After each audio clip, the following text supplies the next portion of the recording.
Gawa ni Jeron! Ano to? Libido. Sexual drive. Pregnancy test. Baby.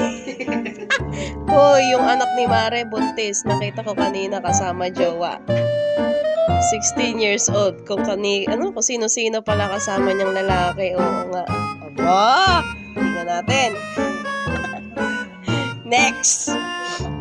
Kung alam ko lang, siya si Lita, 16 years old. Nagalaw siya ng jowa niya, kaya buntis. Ang buhay ni Lita ay mahirap. Ang trabaho ng nanay niya ay labandera at di alam ng nanay niya na buntis siya. Paano ko kaya sasabihin sa magulang ko na buntis ako? Nay, buntis ako. Ano? Sorry, ma. Pinalakit na kita na ganyan. Lumayas ka. Yung bag. Ano to? Ano yung bag na to? Sukat. Hindi pa alam. Ayok na buntis yan. Hindi pa alam ng magulang na buntis, pero malaki na yun. Ano ba to? Nakagili. Kaos yung kamay. Ano ba yun? Next. Ano ba to? Walang noo. Walang bangs. Oo nga. Manong nilagyan mo walang ng bangs?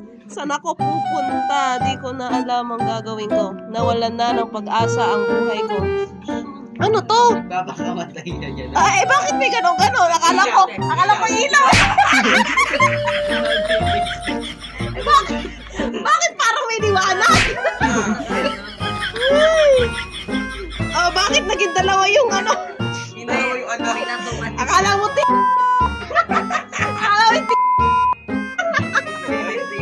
Ayun. Itutuloy ko ba? Si Lita ay may karanasan na sa mga ganyan. Sana ang comics na ito ay magdala ng mabuting asal sa inyo kung ayaw nyo magaya. Itutuloy ba ni Lita ang pagbibigti niya? Ayun.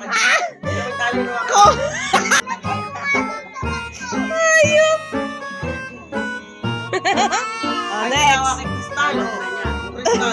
Hinawakan na yung ilaw. Tumakbo. Ano ba talaga gagawin ko? Hindi natuloy ang pagbibigti niya dahil naguguluhan siya kung ano ang gagawin niya. Naisipan, ano na ba? Nangyari? Naisipan na rin niyang magpalaglag pero hindi natuloy. Bakit walang buhok? Ano nangyari? Kahit na, bakit hindi mo nilagyan ng buhok? Alam, litaw yung utak. Ito. Mano, nilagyan mo yung tusok-tusok na ganon? Next. Ako si Lita, nakaranas na ng ganong sitwasyon. Ang kwento ni Lita ay nagpapakita ng aral sa mga tao katulad mo. Ano naging aral doon? Naging aral doon? Kasi mapapalayas. Ayop kayo. The end. Huwag mo ipapasa yan. Mabagsak ka dyan.